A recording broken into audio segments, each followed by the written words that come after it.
Hola, buen día, mi nombre es Mayra Romero. Hoy vamos a hablar de la teoría de educación y de qué hablamos cuando hablamos de educación. Mi nombre es Florencia Monzón. Mi nombre es Fiorella Román. Mi nombre es Nero Palacios. Mi nombre es Magali Díaz. Bueno, vamos a hablar sobre el orden fundante. Era un orden que establecía las reglas sobre los docentes, los alumnos y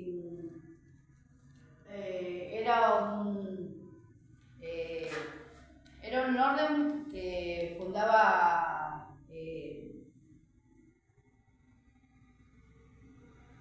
métodos para que todo se pueda establecer como correspondía.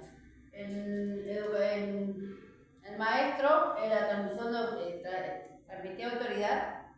El alumno recibía solamente lo que el maestro le daba, no era activo, era pasivo. Los métodos era enseñar todo para todos.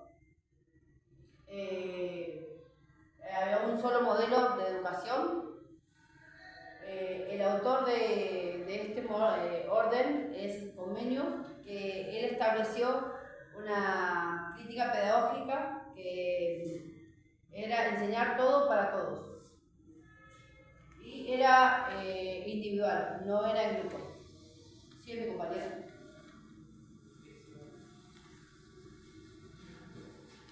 Bueno, yo voy a hablar sobre el docente, la enseñanza y el conocimiento. El docente cumple el rol de guiar y acompañar, no solo enseñar, y también invita a reflexionar y a pensar lo que pasa en la sociedad.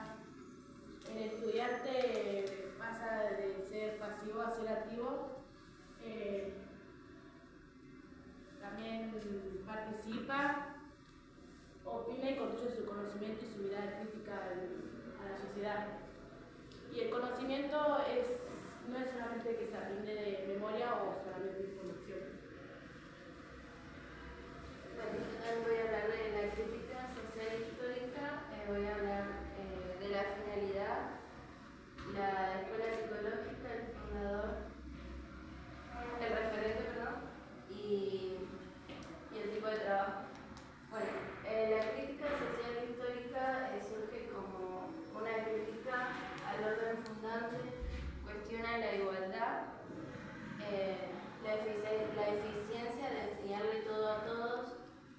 Pierre decía que la escuela traía la desigualdad social dentro de la escuela y la volvía una desigualdad escolar. Él tiene como escuela psicológica el constructivismo social. Se aprende en un contexto social, pero oculta la desigualdad del contexto de cada uno de los chicos.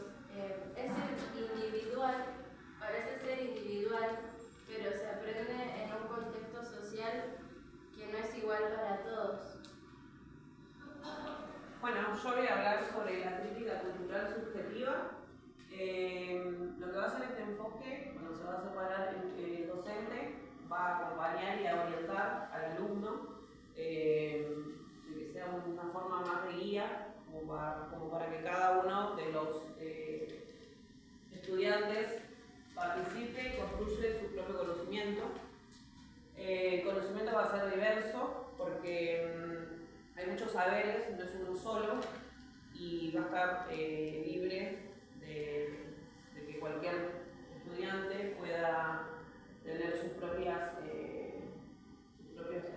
¿cómo se puede decir? Saberes, según la cultura, según la historia de el trayecto de cada estudiante. Después el conocimiento, bueno, va a incluir a todos, respetando las diferencias y valorando la identidad. Después viene el referente, que es Carlos Spliar, es un fonoaudiólogo que él dice que es escuchar al otro y pensar la educación como algo humano e inclusivo. Después viene la escuela psicológica, que es sociohistórica, que esto incluye el contexto social y cultural, y el trabajo en equipo es grupal. Acá es donde ya cada, digamos, el conocimiento y aprende compartiendo ideas y experiencias. Lo que quiere hacer este enfoque es que, bueno, que cada estudiante va a tener su propia cultura e identidad y el docente no solo transmite contenido, sino que guía y acompaña a todos por igual. Bueno, yo voy a hablar de la escuela nueva y bueno, la escuela nueva es todo lo contrario al orden fundante. El docente acá ya no ocupa el lugar principal en la clase, sino que guía, acompaña, prepara sus tareas, pero ya no es el centro de la clase, ya no pasa a ser el centro de la clase. El alumno pasa a ser el protagonista.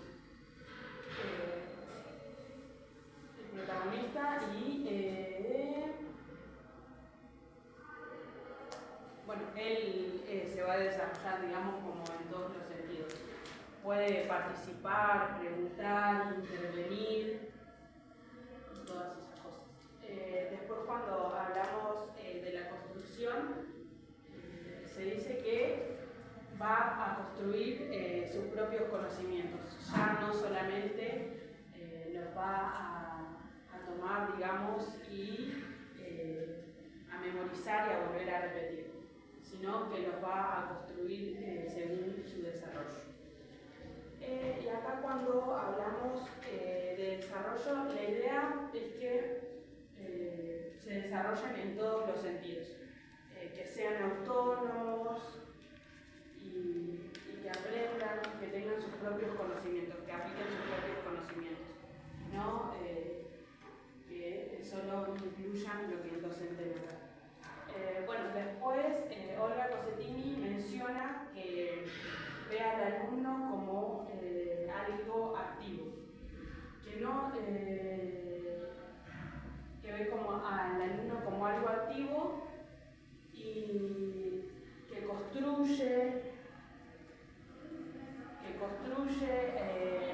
crea y se basa de sus propias experiencias. Bueno, después en el desarrollo psicológico se menciona que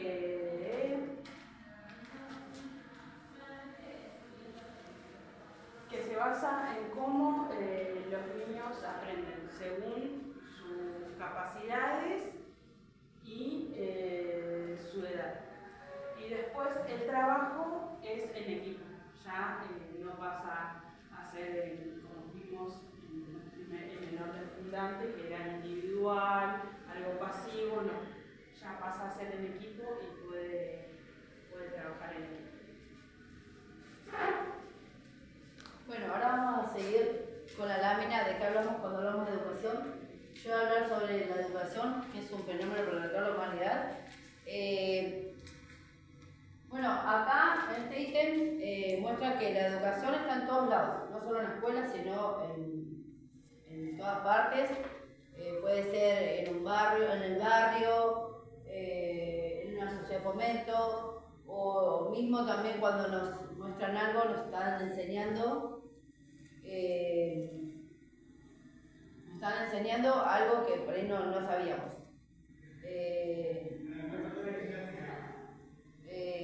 Hay un concepto sobre la educación y la enseñanza que a veces puede ser buena y a veces mala, y también eso, lo de tener una educación buena, también potencia a la personalidad de las personas a que vayan más allá de los límites que ellos mismos tienen. Después, cuando hablamos de educación, es una necesidad social. Es una necesidad social de la educación. La educación es algo necesario para todos, para toda la sociedad en sí. Nosotros, si no tendríamos educación, no podríamos aprender a tomar un colectivo o venir directamente acá a estudiar.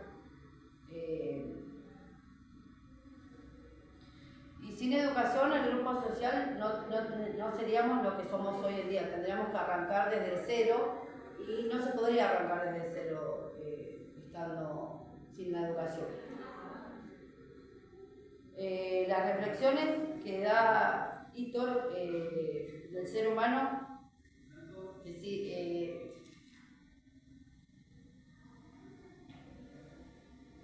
las reflexiones que da Eaton en el ser humano, que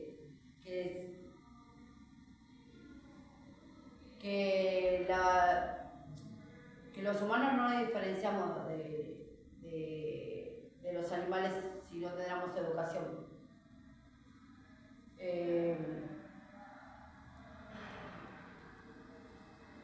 La educación es un fenómeno que es necesario y posibilita el crecimiento individual de cada persona. Y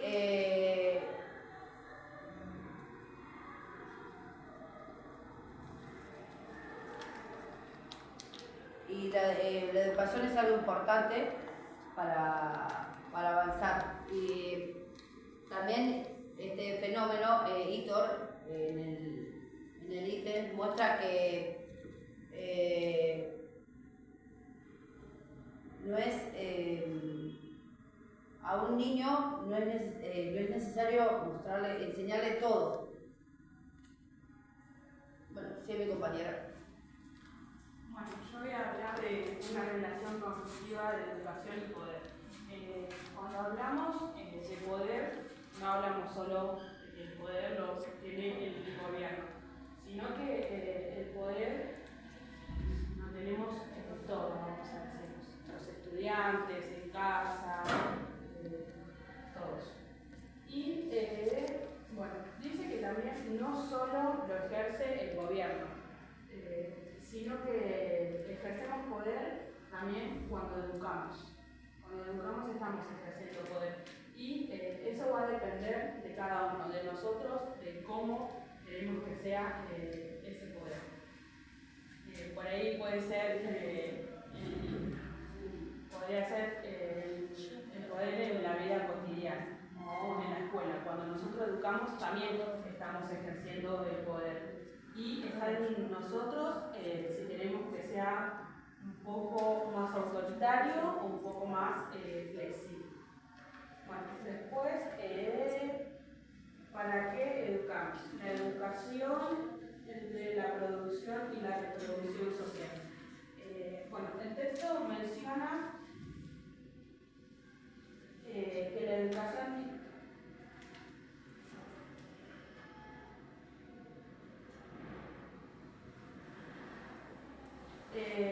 educación es importante en la sociedad, porque es importante para que nosotros sigamos existiendo. Pero no alcanza solamente con que nazcan personas, sino con que nos reproduzcamos mutuamente. Y acá es donde entra la educación, porque para esto, para que haya reproducción y sin educación, no sería muy posible todo esto. En cambio, con la educación que hacemos nosotros, a medida que nos vamos reproduciendo, también dejamos enseñanza a las generaciones siguientes, ¿no? Y esas enseñanzas no son siempre las mismas, sino que van cambiando. Se va reproduciendo, pero cambia. Y con este cambio lo que hace es como se moderniza un poco esa educación, toma otro sentido. Ya no va a ser igual a la misma educación que hace 20 años atrás. Bueno, hacia una definición de educación. La educación es un proceso en el cual aprendemos conocimientos y valores y formas de comportarnos. La educación no solo está en las escuelas, sino está en la vida cotidiana, en la familia. Después lo que se ve ahora por ahí en la educación no era antes normal, era como cambia según la época y la sociedad. Después lo que los jóvenes quieren saber y líneas entre generaciones, antes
estos dos conceptos, potencialidad y la potencialidad de las condiciones.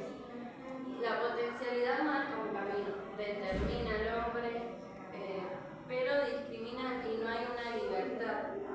Tenés que cumplir lo que es determinado. En las condiciones tenemos la libertad.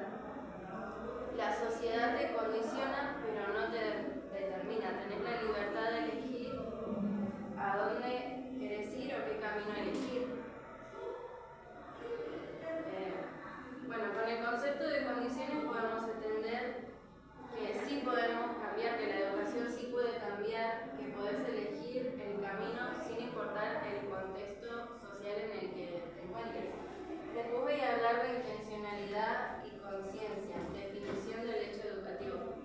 Bueno, lo que define un hecho educativo o a la educación también es que es intencional y consciente. Esto la separa de la socialización. Y la hace un tipo de socialización. Dentro de la socialización puede haber educación, pero es inconsciente, es sin intención. Pero lo que hace a la educación es que es intencional, que tiene la intención de enseñar y es consciente de que lo está haciendo, como por ejemplo lo es la escuela, que está puesta justamente con la intención de enseñar y es consciente de que se está enseñando. Dentro de la educación tenemos dos sentidos, dos tipos de educación, el sentido amplio y el sentido estricto. El sentido amplio piensa que todo educa, todo lo social educa, que lo hace de forma inconsciente, como por ejemplo cuando aprendemos a tomar mate. Lo hace nuestra sociedad y lo aprendemos, pero es inconsciente. En el sentido estricto, educa solamente si tiene intención y es consciente. Solamente se define así educación por esa intencionalidad y por esa conciencia. Como por ejemplo ir a un curso de manejo, tiene la intención y es consciente. Dentro de la educación en sentido estricto tenemos dos observaciones, una de índole metodológica que observa, o podría decirse también que son dos críticas, que observa que es difícil distinguir cuando está la intención de enseñar y cuando no. Y nos pone como ejemplo una situación donde